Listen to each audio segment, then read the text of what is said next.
Christopher Luxon wants to be focused on just one thing. We're focused on driving economic growth in this country. That's my focus. But scandals keep popping up, and this week they all seem to have one name. Kia ora, ko Russell Palmer aho, ane te pūrongo tō rangapū mō tēnei wiki. Welcome to Focus on Politics.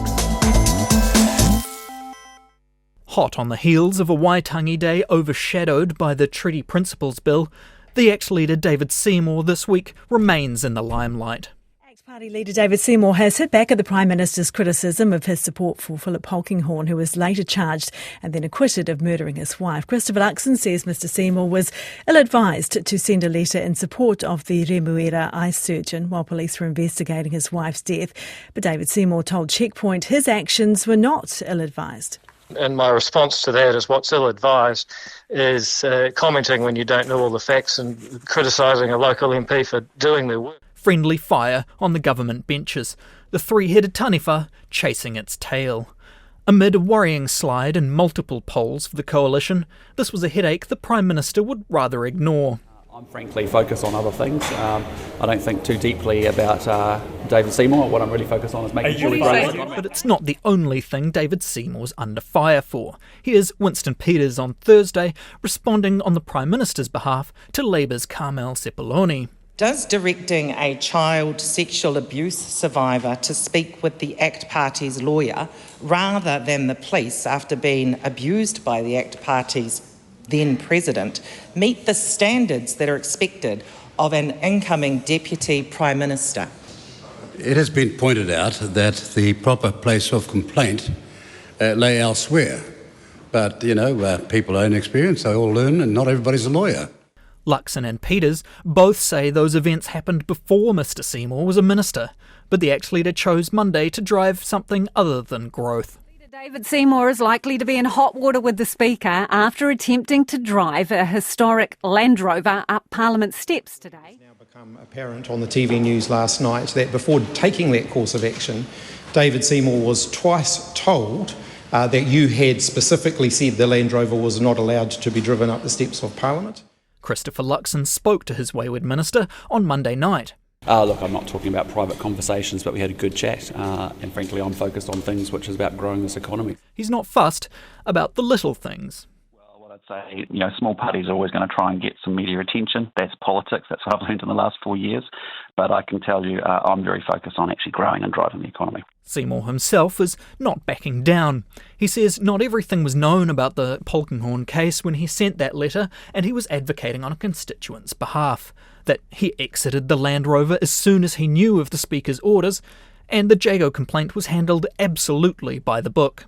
You can take them based on the facts, and all I would say is that people love to pile on the ACT Party. I suspect it's a sign that we're being effective at the amount of policy change and legislation we're getting done right across the board.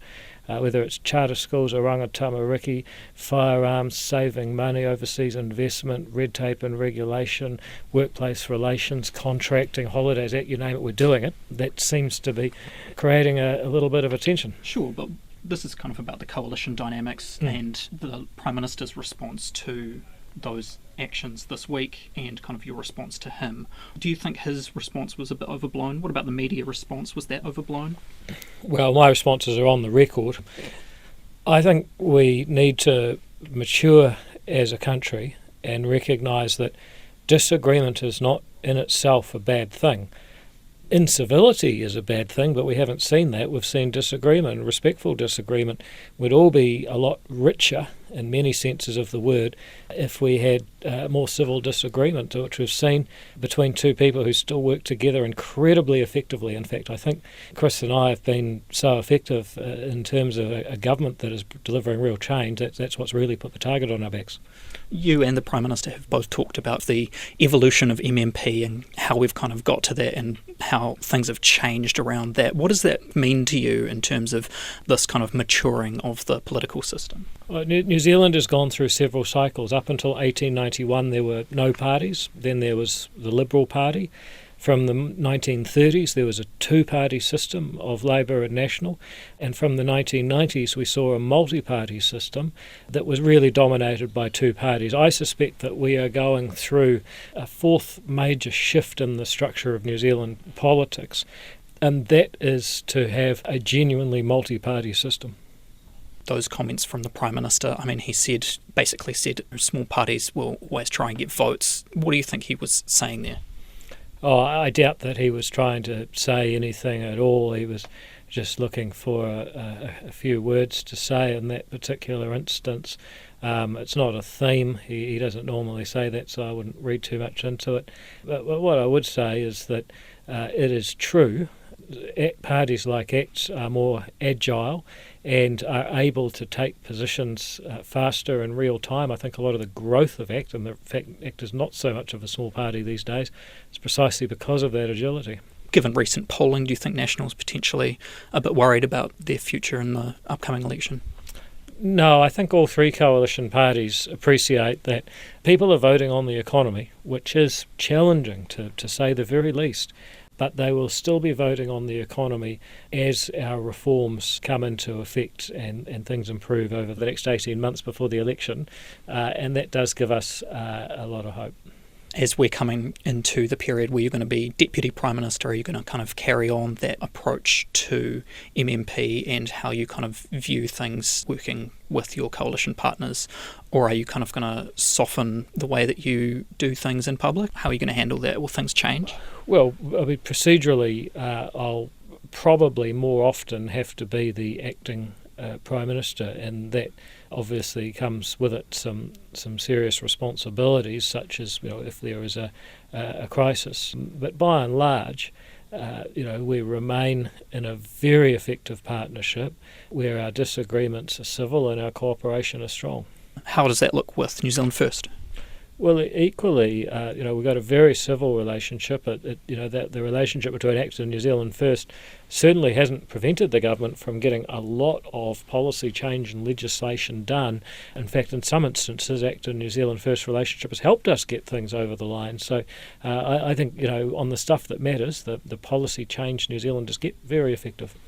Your personal relationship with both Christopher Luxon and Winston Peters, how do you kind of view that? You're a year down the track, a little bit more maybe. How do you see how things have changed as time has gone on working together?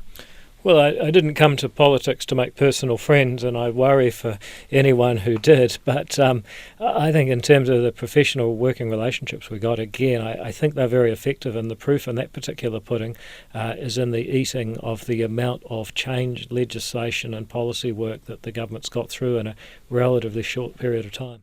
Mike Munro worked as Helen Clark's Chief Press Secretary for 9 years and as Jacinda Ardern's Chief of Staff for 1.5, so has seen his share of complex governing arrangements. I asked him if David Seymour is making trouble for the Prime Minister. Oh, there's no doubt he's causing problems for the PM because he takes the focus off the issues that the government is trying to progress.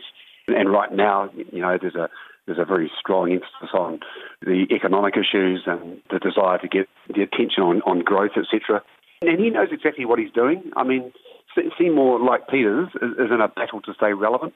They hover just above the 5% mark, and they've got to keep working all the time to get their issues into the news and to get as much media attention as they can.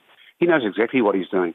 He's a very clever politician, Seymour, not necessarily a good government team player, but he knows what works for him and his constituency and his party, and that's what he tends to sort of prioritise ahead of the government's interests.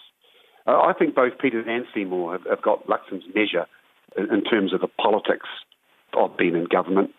They know what's necessary to sort of keep themselves in the public eye.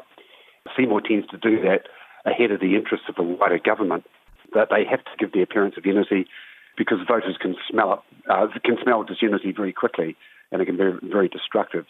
Projecting the image of a joined-up government with a shared vision, shared priorities, that requires constant work and constant management, and I think that's where this government is lacking right now. Is it just kind of politics as usual that they need to work together and grin and bear it when they do have disagreements? Is what we're seeing now kind of unusual? You should be working all the time to make sure you avoid those disagreements. there's always going to be some disagreement. They're all politicians. It's just the nature of politics that things don't always go as planned. But if you have good systems in place and you are consulting, you're talking regularly, you're not surprising one another, the chiefs of staff and the three parties, I assume, are having regular one-on-one catch-ups. If they're not, they should be. Normally you can iron out any niggles before they cause you trouble. And that's why I wonder whether this is a bit of a political management problem for the government, that they're allowing these niggles to come up very often, and they start to sort of erode trust in the government over time. I can't remember Ardern ever getting into sort of conversations in the media with Peters and with, it was then James Shaw and Marama Davidson who are leading the Greens, like Luxon and Seymour are. You pull out all the stops to make sure that doesn't happen, so that you are at least giving the impression of unity. Chris Hipkins says that David Seymour's had much worse behaviour than any of the former Labour ministers and has gone unpunished by the Prime Minister. Do you think that's true? I think that, yes, I agree with that. I think he is getting away with things that a National Party minister would not get away with. And it comes back to the coalition agreement. He sort of knows he's immune. Luxon can't do much about Seymour's position in the government. National needs New Zealand First and Seymour's outfit to stay in government. And I think he's just taking advantage of that. In many ways, he's untouchable. Yeah, I mean, does the Prime Minister have much capacity even to push back? We have seen him push back verbally a bit more recently than he has in the past. Do you think that's a sign of things to come? Will it escalate? And does he have any tools at his disposal to kind of bring Seymour more into line? No, I think all he can really do is make sure he's trying to sort of talk some sense into him. I mean, I don't know what sort of relationship Luxon and Seymour have. I assume they talk privately and regularly. Maybe they don't. Maybe they need to do it some more. But it comes down to the personal relationship. And Luxon and Luxon's team, his staff, have a lot to do in terms of just trying to keep that relationship stable and prevent it from sort of flying off the tracks. The trouble is, you've got a personality in Seymour. He will always be somebody who just wants to do his own thing, and he won't be sort of bound by the rules and the protocols of coalition government. And he's moving shortly into the Deputy Prime Ministership, and that means he has an even closer relationship with Luxon and Luxon's office. He'll be required from time to time to answer for Luxon in the House in question time. He'll be required to be acting Prime Minister when Luxon goes abroad, which will invariably happen a lot more over the next 18 months or so. So it's really important that they sort of get their relationship sorted and find some way of working together, bearing in mind that Seymour is a very strong-willed, strong-minded, contrary character who will always be at risk of flying off the handle. It just underlines the need for Luxon to make sure he's doing everything possible to get closer to and understand what Seymour is doing. Will that Deputy Prime Minister role change things dramatically, do you think, or will Seymour just continue to do as he has been doing? I think the nature of the individual, and I'm talking about Seymour here, suggests it won't change much at all. I mean, he is what he is. We're coming up to the halfway point in the parliamentary term. The next election starts to look quite close after the midpoint of this year. I just don't think he's going to moderate his behaviour because he's sitting in the Deputy Prime Ministership. And that's why Luxon and his team need to be doing everything they can to try just settle that relationship down and get closer and, like I say, to understand what Seymour is all about.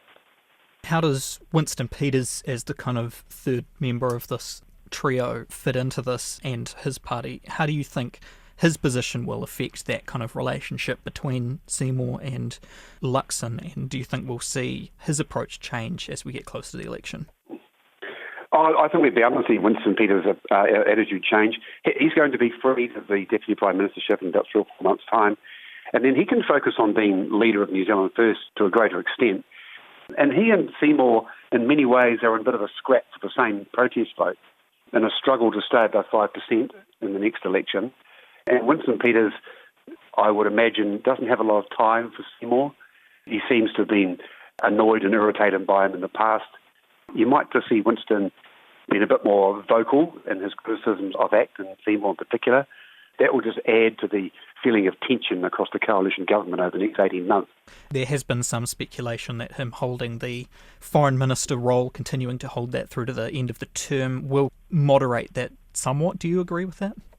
I think Winston Peters is able to separate the two. He's very capable in his role as a foreign minister, and he'll continue to be so. But he can also get out there and be more of a campaigning politician after May, June this year. And I think you'll find that he'll be able to carry those two off in parallel quite easily. He's a masterful politician, and he's been in this position before. He'll, maintain his loyalty to the government and to Luxon and the coalition arrangements. But I just think you'll see him acting like a campaigning politician a lot more, and that's just going to make life a lot more difficult for Luxon. As well as trying to run the government and run the country, he's going to have to manage those relationships. And up till now, he's been found wanting in that regard. 2 polls this week indicated falling confidence in the coalition. Whether it's the ongoing cost of living crisis or coalition dysfunction, or both, Christopher Luxon will be anxious to find a fix. We invited Winston Peters to speak to us, but he said no. That was Focus on Politics. I'm Russell Palmer. Thanks for joining us. Mā te wā.